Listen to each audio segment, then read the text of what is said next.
2 bulan kemarin kita belajar bahwa kita hidup ya, namun aku hidup, tapi hidup yang kuhidupi sekarang di dalam daging ini ya, bukan lagi aku yang hidup, melainkan Kristus yang hidup di dalam aku. Artinya gini saudara, ada kehidupan Tuhan di dalam kehidupan kita. Dan kehidupan Tuhan yang ada dalam kehidupan kita itu, kabar baiknya adalah kehidupan yang tidak terbatas. Kehidupan Tuhan yang ada di dalam kita itu adalah, kita belajar bulan yang kemarin dikatakan Zoe life, kehidupan roh. Saudara, perkara roh itu seringkali tidak bisa dinilai dengan mata kita. Tidak bisa dinilai dengan cara berpikir kita. Tidak bisa dinilai dengan pendengaran kita. Karena mungkin yang kita dengar, yang kita lihat, yang kita rasa akan sangat berbeda dengan apa yang Tuhan sedang kerjakan dan lakukan hari ini dalam kehidupanmu. Yes. Mata ini mungkin hanya akan menilai yang kelihatan mata saja. Dan firman Tuhan katakan gini, yang kelihatan itu sementara. Artinya saudara, yang kelihatan ini ada waktunya. Masalah yang saudara lihat hari ini itu sementara. Mungkin hanya 1 minggu, hanya 2 minggu, hanya 1 bulan, hanya 2 bulan, 1 tahun, 2 tahun. Tapi Tuhan selalu tertarik untuk mengerjakan bukan yang kelihatan. Tuhan mengerjakan yang tidak kelihatan. Karena yang tidak kelihatan itu kekal. Dan kehidupan ini nih yang saat ini sedang bekerja di dalam saudara dan di dalam saya. Kehidupan yang kekal ini saudara. Tuhan hanya mau bawa kita untuk mulai belajar melihat kehidupan yang Tuhan siapkan ini bagi kehidupan kita. Dan 2 bulan ini kita akan belajar tentang Kingdom of Power. Kerajaan kuasa. Ya. Kemarin kerajaan kehidupan, sekarang kerajaan kuasa. Begini saudara, hidup yang sekarang ada di dalam hidup saudara dan saya ini. Ya, ini di dalam sini nih, dia gak bisa diam. Dia hidup nih saudara. Sesuatu yang hidup itu bergerak, berbicara. Amin. Dan dia tidak bisa hanya sekedar diem-diem aja, mungkin bahasa orang anteng-anteng gitu ya saudara ya. Di dalam sini nih kehidupan Tuhan itu ya, dia sedang memaksa untuk kehidupan itu mau keluar gitu saudara. Artinya gini, mau mungkin bahasanya yang lebih mudah gini ya, mau menjadi berkat buat banyak orang. Seperti sungai dia sudah penuh dan dia mau overflow, dia mau mengalir keluar. Nah, kehidupan ini yang di dalam kita ini membawa namanya kuasa saudara. Ya, kita lihat ayat tema kita dari 1 Korintus 4 ayat 20. 1 Korintus 4 ayat 20 dikatakan, sebab kerajaan Allah bukan terdiri dari perkataan, tetapi dari kuasa. Amin. Kerajaan Allah bukan terdiri dari perkataan, tapi dari kuasa. Saudara, kita udah banyak banget dengar khotbah-khotbah, benar ya saudara ya. Tapi hari ini Tuhan membangkitkan sebuah kerinduan. Mau gak kita menginginkan yang namanya kuasa saudara. Karena kuasa ini bukan hanya, gak ada di hanya sekedar ngomong gitu. Perkataan kita harus alami dan ini menjadi kekuatannya Tuhan di dalam kehidupannya kita. Saudara, kuasa dalam bahasa aslinya adalah dunamai ya. Yang berarti to be able ya, atau to have power ya. Nah saudara, kuasa ini ya, tadi dunamai ini kita bahasa zaman sekarang gitu ya, orang akrab dengan bahasa dinamis ya. Atau mungkin bahasa lainnya lagi yang saudara sering dengar adalah dinamo ya, oke. Ya, artinya mesin yang menggerakkan gitu loh saudara. Dan dia gak bisa diem, dia harus bergerak terus. Saudara tahu bahwa di dalam kita itu ada dinamis itu. Ada dunamai itu tadi. Yang dia tidak bisa membuat kita diam. Kita maunya untuk, udahlah saya jadi jemaat biasa aja. Udahlah saya yang penting ke gereja. Tapi saudara, di dalam kita ada kuasa yang gini. Enggak, kayaknya I have to do something. Saya harus melakukan sesuatu. Sepertinya saya harus jadi berkat nih di sini. Saya harus buat ini, saya harus buat itu. Saudara, itu namanya kuasa yang ada di dalam kita. Dan kerajaan Allah itu bukan hanya sekedar kumpulan kata-kata indah gitu loh saudara. Kumpulan mungkin kalau zaman sekarang gini ya saudara, kumpulan kata-kata motivasi gitu ya saudara. Kerajaan Allah bukan itu. Kerajaan Allah ada gini saudara, ada kekuatan di dalammu yang engkau gak bisa jelaskan hari ini. Yang dia akan terus menggerakkan kita. Seperti gini, kita maunya diem tapi kita dibawa gitu loh saudara. Maunya gak percaya tapi dibawa untuk percaya. Dalam satu ayat dikatakan kita prisoner of hope. Orang-orang yang dipenjarakan di dalam pengharapan. Saudara, banyak orang maunya hari ini hopeless. Dengar berita, lihat keadaan maunya, udahlah memang dunia kayaknya susah, udah gak tahu deh seperti apa. Tapi saudara, kita orang yang dipenjarakan dalam pengharapan. Saudara gak bisa untuk jadi orang yang hopeless. Kita jadi orang-orang yang penuh dengan pengharapan. Bilang kiri kanannya, kamu penuh pengharapan. Amin. Dalam terjemahan bahasa Indonesia masa kini, 1 Korintus 4 ayat 20, saya bacakan ya saudara. Mungkin gak ada di media, tapi saya bacakan supaya kita lebih gampang mengerti. Karena kalau Allah memerintah hidup seseorang, hal itu dibuktikan oleh kekuatan hidup orang itu, bukan oleh kata-katanya. Jadi, pilih saja apa yang kalian lebih sukai. Apakah kalian mau saya datang untuk mengajar kalian dengan keras, atau saya datang mengajar dengan lemah lembut dan kasih sayang. Jadi gini saudara, ceritanya Korintus ini adalah surat penggembalaan Paulus untuk jemaat di Korintus. Nah jemaat ini adalah jemaat yang sedang bertumbuh gitu saudara. Nah karena mereka sedang bertumbuh maka mereka itu diajar oleh banyak guru hari itu. Memang di situ ditempatkan Paulus minta Timotius untuk menjadi pastor lah di situ. Timotius tolong gembalakan jemaat ini. Tapi dalam perjalanannya ya mereka ini karena mereka ini kota yang besar sehingga ya kayak sekarang lah kota Jakarta. Saudara di Jakarta ini saudara cari pendeta apa aja ada, benar gak saudara? Benar ya, banyak. Gitu. Jadi Korintus tuh karena kota yang besar banyaklah orang mengajar di situ. Makanya kalau kita lihat ayat-ayat pasal-pasal sebelumnya di situ ada Apolos, ada Kefas atau Petrus, semua mengajar di situ. Nah, ketika semua mengajar, mulailah jemaat ini namanya mereka sedang bertumbuh, mereka mulai terpecah-pecah akhirnya. Terpecah-pecah itu gini loh saudara, aku geng Petrus gitu misalnya, aku geng Apolos, aku geng Paulus gitu ya. Karena kalau pendeta Paulus gitu misalnya ya, itu ngajarnya gini. Kalau pendeta Petrus ngajarnya gini, kalau pendeta Apolos ngajarnya gini. Jadi mereka mulai membentuk kelompok-kelompok. Sampai satu hari Paulus menulis surat, Paulus bilang sama mereka, ya gini deh, daripada kalian tuh hanya sekedar bermegah atas manusia, bermegah atas hikmat manusia. Sekarang dia kembalikan ke asalnya, di sini dikatakan kalau Allah memerintah hidup seseorang, hal itu dibuktikan oleh kekuatan hidup orang itu. Ya, bukan oleh kata-katanya.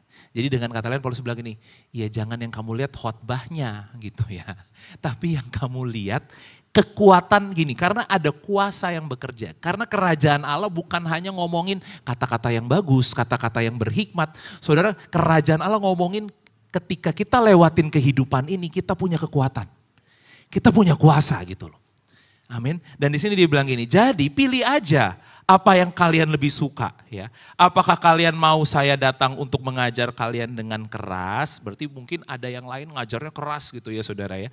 Atau saya datang mengajar dengan lemah lembut dan kasih sayang. Karena ternyata kekuatan Injil, kekuatan kerajaan Allah tidak ditentukan dari suara yang keras atau tidak. Pengajaran yang keras atau tidak. Gitu loh saudara. Ternyata kekuatan kerajaan Allah tadi dikatakan ditentukan dari ketika kita praktek dalam hidup ini, kita jadi orang yang powerful atau kita jadi orang yang powerless. Gitu loh. Saudara bukan tentang ini, saya pendeta ini, saya pendeta ini. Saudara hari ini firman yang kita dapat biarlah menjadi firman yang kita lakukan saudara. Menjadi firman yang benar-benar mungkin hanya satu kata, dua kata, tapi itu benar-benar menjadi rema dalam kehidupan kita dan kekuatan bagi kehidupan kita. Amin. Hari ini kita akan melihat cerita Nabi Elia ya. Kita lompat ke perjanjian lama tentang Nabi Elia. Judul khotbah pagi hari ini saya berikan judulnya adalah gini, tempat persembunyian menjadi tempat pemeliharaan. Tempat persembunyian menjadi tempat pemeliharaan. Kita lihat 1 Raja-Raja 17 dari ayat yang pertama. Mungkin kita ganti-gantian saja baca ya saudara. Saya akan baca ayat ganjil, saudara baca ayat genap. Kita baca sampai ayat yang ke-6. Saya akan baca ayat yang pertama. Lalu berkatalah Elia, orang Tisbe dari Tisbe Gilead kepada Ahab. Demi Tuhan yang hidup, Allah Israel yang kulayani, sesungguhnya tidak akan ada embun atau hujan pada tahun-tahun ini. Kecuali kalau ku katakan. Ayat 2, saudara boleh baca.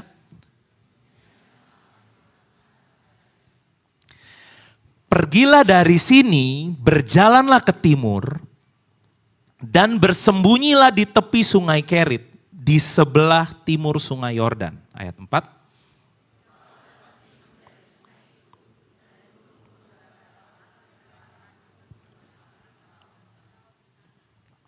Lalu ia pergi dan ia melakukan seperti firman Tuhan. Ia pergi dan diam di tepi sungai Kerit di sebelah timur sungai Yordan.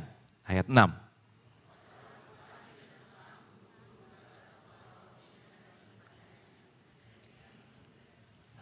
Oke, yang baru saudara baca ini lucu ya. Coba tadi ayat 6. Nah, pada waktu pagi dan petang, burung-burung gagak membawa roti dan daging kepadanya dan ia minum dari sungai itu. Saudara, ini hal yang sangat ajaib. Elia hari itu mempercayakan kehidupannya sama burung gagak saudara. Kalau dibilang gini, nanti ada orang yang nganterin makanan, kita percaya. Benar gak saudara? Ini burung gagak. Saudara bisa bayangin. Dan tiap hari dia hanya tunggu nanti burung gagak itu datang. Ya, untuk bawa makanan buat Elia bisa makan, bawa roti dan daging. Dia makan. Dia dipelihara dengan cara yang ajaib. Apa yang terjadi di kota kalau tadi kita lihat dalam ayat yang pertama ya, dia mengumumkan bahwa akan ada kekeringan. Ya. Hujan tidak akan turun. Jadi artinya di kota setelah pengumuman itu mulailah muncul yang namanya musim kekeringan. Artinya susah. Ya, mungkin orang zaman sekarang bilang paceklik gitu ya saudara. Musim di mana, waduh kayaknya gak ada harapan. Nah, tadi kita lihat dalam ayat yang ketiga, dikatakan Tuhan berfirman kepada Elia, supaya Elia pergi dari tempat itu dan berjalan ke timur dan bersembunyilah di tepi sungai Kerit di sebelah timur sungai Yordan. Elia melewati satu musim dalam kehidupannya adalah gini, Tuhan bawa dia ke tepi sungai Kerit. Saudara, dalam hidup ini kita harus mengerti musim hidup kita.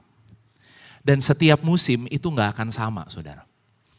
Kita tidak akan bisa menikmati perjalanan sama Tuhan kalau kita berpikir seperti dulu terus gitu ya.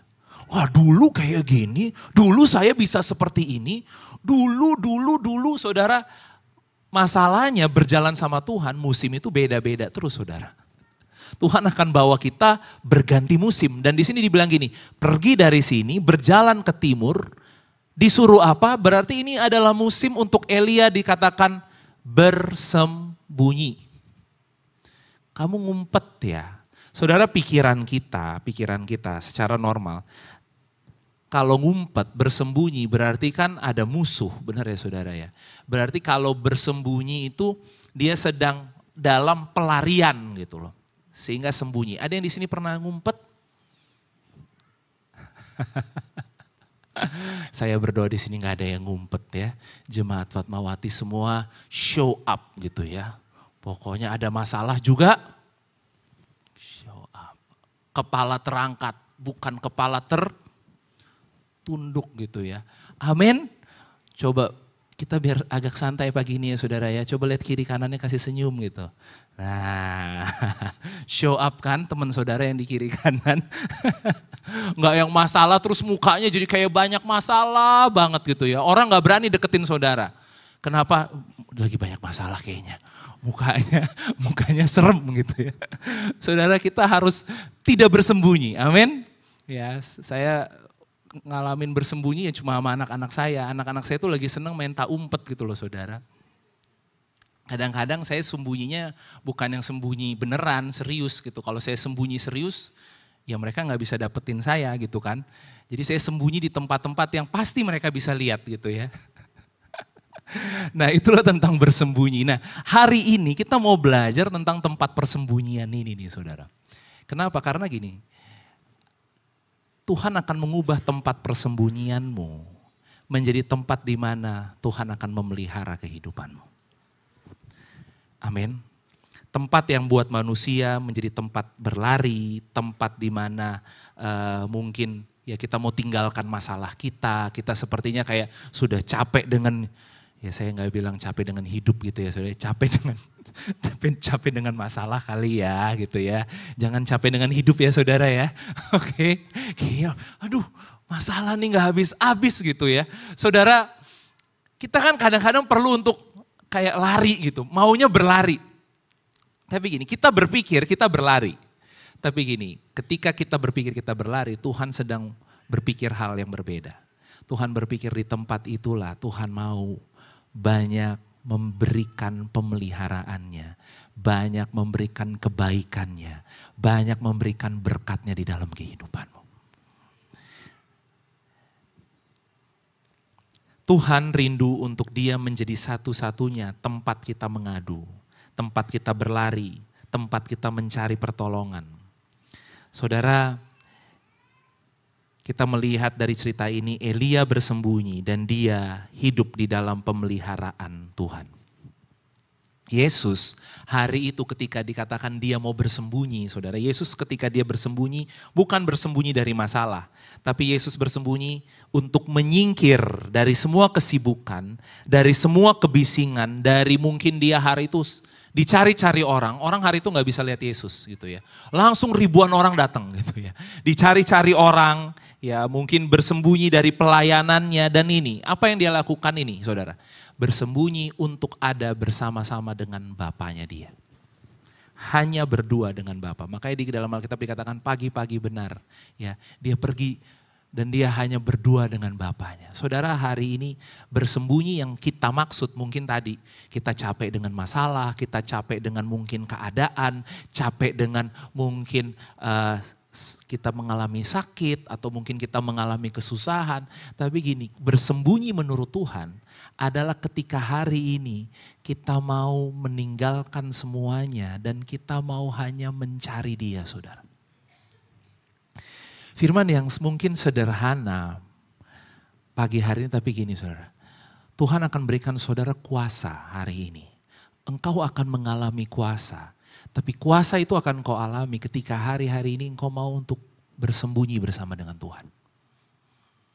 Beberapa minggu yang lalu saya sampaikan firman Tuhan kayak gini loh. Duduklah di sebelah kananku, maka akan kubuat musuh-musuhmu ada menjadi tumpuan kakimu. Saudara, kita hidup di dunia yang aktif. Disuruh duduk, itu gak mudah loh saudara. Jangankan itu ya, anak-anak zaman sekarang disuruh nunggu aja itu susah loh saudara. Ya. Maunya sekarang gitu kan. Internet aja kayaknya lemot dikit, bete gitu kan. Wah gimana sih ini, kok gak ada internetnya gitu ya. Jadi saudara menunggu itu, tadi apalagi bersembunyi, duduk, itu menjadi hal yang mungkin hari-hari ini mahal. Tapi pagi hari ini kita merenungkan sejenak bahwa itulah source of your power. Itulah sumber dari kekuatanmu. Kadang-kadang ketika ada masalah, kita ini maunya berdiri, kita mau mulai cari cara, cari jalan, saya harus bikin apa ya, saya harus lakukan apa ya. Tapi Tuhan sebenarnya sedang mengajak kita ketika ada masalah, duduk yuk di sebelahku. Kita akan berkata gini, ngapain duduk Tuhan? Ini masalahku banyak, aku harusnya panik, aku harusnya bingung. Aku harus kayak orang lain gitu, sibuk gitu Tuhan gitu ya. Saudara, bagaimana kalau, bayangin gak sih gini, di kota itu, di dalam kota yang tadi Elia bilang ada kekeringan. Saudara bisa dengar di kota itu bahwa pasti berita yang ada di kota itu, tiap orang akan ngomongin apa? Masalah. Ketemu tetangganya pasti yang akan diomongin apa? Susah ya. Nanti ketemu lagi sama saudaranya bilang apa? Susah ya. Gimana ladang kamu? Aduh kering ya. Saudara lihat ya, berarti di kota itu penuh dengan berita. Artinya gini, di kota itu penuh dengan orang takut, orang bingung, orang khawatir, orang gak ada harapan. Saudara lihat kenapa Tuhan suruh Elia bersembunyi. Bukan hanya sekedar karena Elia mau dikasih makan burung gagak saudara. Tapi gini, Elia, kamu perlu mungkin kalau zaman sekarang gitu ya saudara, kamu perlu circle gitu kata orang-orang. Kamu perlu circle yang sehat gitu. Jangan circle yang tiap hari ngomongin masalah. Circle yang tiap hari ngomongin orang, ngomongin hidup ini susah, gak ada harapan gitu ya. Saudara hari ini kita perlu tiap hari, makanya kenapa Alkitab bilang ini jangan jauhi pertemuan-pertemuan ibadah. Karena setiap kali kita beribadah seperti ini kita dengar firman Tuhan. Dan saya nggak kepengenan juga gitu ya saudara ya. Di ibadah-ibadah gini saya ceritain masalah dunia gitu ya. Ini dunia hari ini masalahnya seperti ini. Keadaan ekonomi seperti ini. Ya politik dunia seperti ini. Saudara buat saya nggak ada gunanya saudara dengerin kayak gitu. Kenapa? Saudara tinggal nyalain berita, nyalain YouTube. Saudara bisa dengerin yang kayak gitu. Saudara di gereja itu perlu dengerin yang namanya firman Tuhan. Saya sendiri, kita semua di sini perlu dengerin firman Tuhan saudara. Bukan dengerin berita. Amin. Terus kalau saudara jadi lebih pintar dengan berita, bisa bikin apa? Saudara tahu gak kalau ketika saudara lebih pintar, saudara lebih takut loh. Masa sih Pak? Saudara kalau lebih pintar, saudara lebih khawatir. Saya bukan ngajarin saudara jangan pintar gitu ya. Kita kan dalam hidup ini gini, lebih baik gak tahu apa-apa gitu ya. Tapi hidup damai daripada tahu semuanya jadi tambah pusing gak saudara? Pusing saudara ya. Sekalipun kita nih manusia pengennya tahu banyak gitu ya saudara. Udah sekarang kita mau tahu firman Tuhan aja. Makanya Tuhan bilang sama Elia, kamu gak harus ada di kota itu. Ayo bersembunyi. Biar hanya aku dan kamu. Masalah makan gak usah pusing ya kata Tuhan. Nanti zaman sekarang ada online gitu ya saudara, makanan online ya. Ada GoFood, ada GrabFood, ada Shopee, ada macam-macam gitu ya saudara ya. Ya saudara pakai yang mana saya nggak tahu gitu. Tapi saudara ternyata zaman dulu itu Elia udah dapat yang kayak gini nih saudara. Delivery gitu ya saudara, nggak perlu nyari. Ya dicariin sama burung gagak. Nggak dikasih tahu juga sih sama Alkitab nyarinya di mana burung gagak. Pokoknya yang jelas Elia nggak perlu tahu makanan itu dapat dari mana, diambil dari mana. Ya, siapa yang ngasih si burung gagak? Pokoknya setiap hari pagi dan sore burung gagak datang kasih makan. Tuhan cuma mau bilang sama kita. Saudara saya nggak tahu juga ya kenapa saya sampaikan firman Tuhan ini. Tapi gini loh saudara. Saya percaya di musim ini Tuhan lagi sedang berkata sama kita, gak usah khawatir dengan apa yang saudara makan dan minum. Tuhan akan pelihara kita dengan cara yang ajaib. Orang boleh bilang susah lah dan lain-lain. Saudara, Tuhan akan pelihara kita dengan cara yang ajaib. Tapi hari ini Tuhan mau kita bersembunyi. Artinya gini saudara, kita kita tidak ada di tempat di mana hanya sekedar mendengar berita, mendengar kenyataan. Hari ini kita harus banyak dengerin Tuhan berbicara saudara. Kita harus banyak mendengarkan apa yang firman Tuhan katakan tentang kehidupan kita. Mungkin saudara yang berusaha berbisnis, tentang bisnismu, tentang pekerjaanmu, tentang keluargamu, tentang anakmu. Kita harus lebih banyak dengar apa yang Tuhan katakan.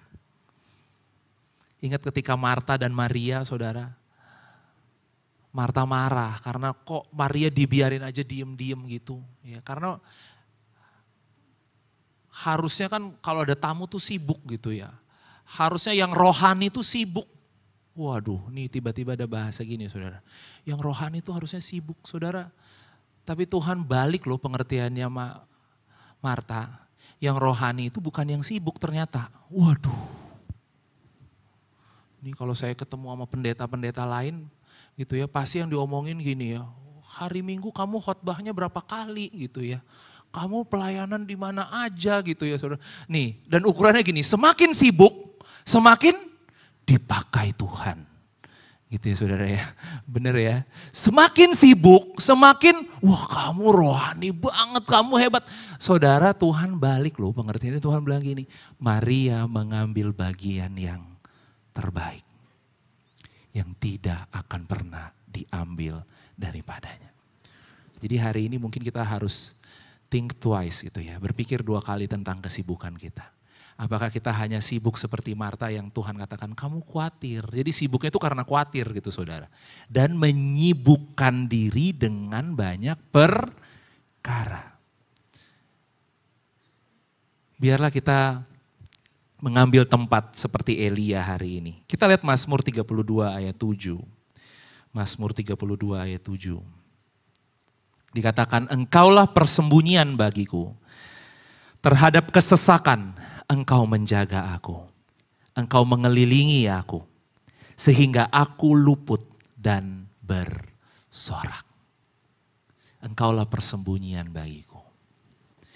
Jadi tempat persembunyian itu saudara, itu Tuhan. Tempat persembunyian bukan, mau lari tinggalin masalah. Saudara kita akan berhadapan dengan masalah dengan sangat kuat. Dengan penuh kuasa. Tapi kita tahu di mana kita bersembunyi. Tuhan menjadi tempat persembunyian kita. Terhadap kesesakan engkau menjaga aku. Sekarang kita lihat dalam Mazmur 27 ayat 5. Mazmur 27 ayat 5 dikatakan, sebab ia melindungi aku dalam pondoknya pada waktu bahaya. Ia menyembunyikan aku dalam persembunyian di kemahnya. Ia mengangkat aku ke atas gunung batu. Saudara, kalau kita lihat ayat ini pasif loh, bukan aktif. Ia melindungi aku, oke. Jadi bukan kita melindungi diri kita, Tuhan melindungi kita. Saudara percaya Tuhan melindungimu? Amin. Setelah itu, ia menyembunyikan aku. Bukan usaha kita saudara, Tuhan menyembunyikan kita. Setelah dia menyembunyikan kita, apa yang akan dia lakukan? Ia mengangkat aku ke atas gunung batu. Biarlah hari ini yang menjadi kerinduan kita. Hidup dalam perlindungan Tuhan, hidup dalam persembunyiannya Tuhan, dan biarkan Tuhan yang mengangkat kita. Caranya gimana? Kita gak ada yang ngerti saudara. Tapi Tuhan punya caranya buat saudara dan saya. Amin. Dalam Mazmur 121, Daud mengatakan, aku melayangkan mataku ke gunung-gunung. Dari manakah akan datang pertolonganku? Pertolonganku ialah dari Tuhan yang menjadikan langit dan bumi. Saudara ketika ada dalam masalah, mata kita ini cenderung melayangkan mata ke gunung-gunung. Saudara tahu gunung-gunung itu apa? Gunung-gunung adalah hal-hal yang menurut kita kuat dan bisa menolong kita. Kita akan berpikir gini, oh mungkin bosku akan tolong aku. Oh mungkin temenku nih akan tolong aku. Mungkin dia akan tolong aku. Saudara, hari ini pertolongan kita tidak datang dari gunung-gunung itu. Pertolonganku datang dari Tuhan yang menjadikan langit dan bumi.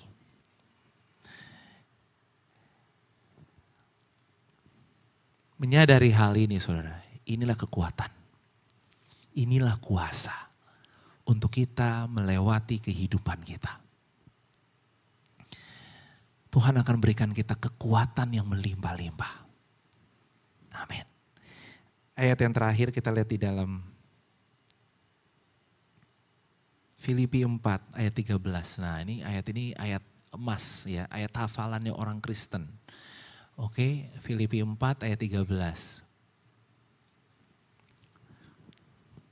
Kenapa tadi Tuhan mau ajak kita bersembunyi? Kenapa Tuhan mau menyingkirkan kita dan di tempat itu menjadi tempat di mana Tuhan memelihara Elia. Tuhan dengan caranya yang ajaib ya, memberi Elia makan pagi dan petang, saudara. Karena Tuhan sedang memenuhi Elia, memenuhkan Elia dengan kuasa. Kita baca sama-sama ayat ini.